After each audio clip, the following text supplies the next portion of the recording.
All right, let's start another example, and this time we're going to use the benefit cost ratio to do an analysis. So let's say we have two machines that we can actually purchase. We're figuring between a machine X and machine Y, and we have some initial cost, and it's $200 for machine X, $700 for machine Y. It has an annual benefit associated with each machine of $95 for machine X and $120 for machine Y. There's a salvage value, and it is $50 for X and $150 for Y.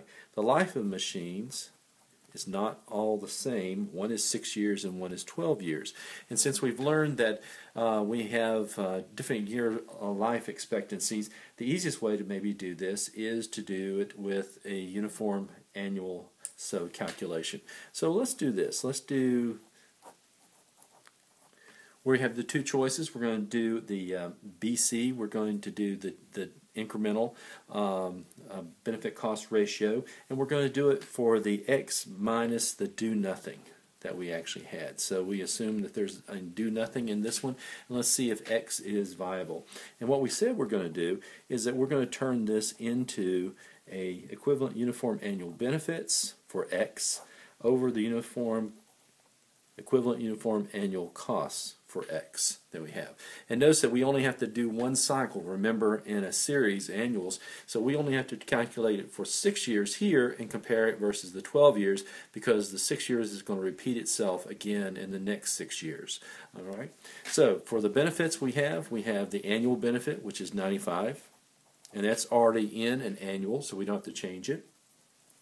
Then we have the salvage value. The salvage value is $50, and it's placed at the end. So we want to find an A given F, and it's at 10%, and it's for 6 years for this one.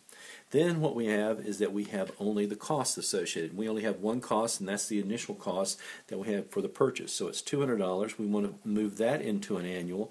We're going to find an A given a P at 10%, and again for 6 years.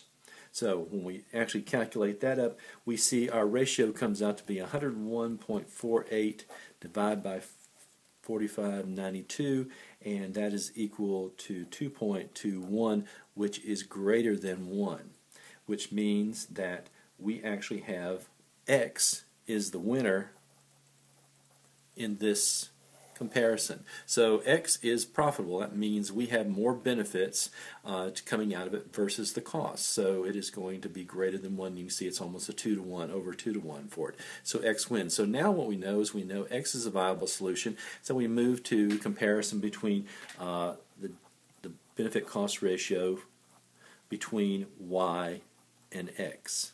All right, and remember the reason why we're actually subtracting. We actually put these in order. Same way, we're going from increasing order from 200 to 700, and also the do nothing is a 0, so it's assumed here. So we compare the first two.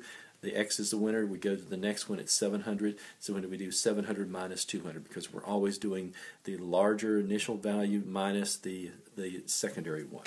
So in this case, what we want to do is we want to do the benefits, let's say of Y, minus the benefits of X, and we're going to create also the costs of Y minus the equivalent uniform annual costs of X that we have.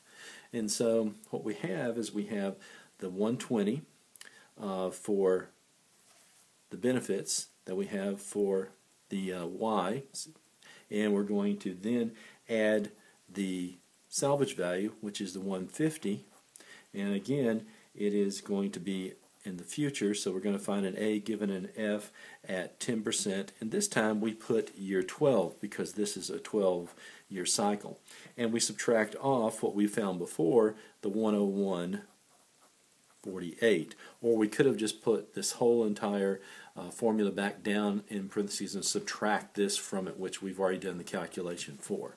So we've done all the benefits. Now it's time to do the cost. And the cost associated with this one is the $700 that we have here.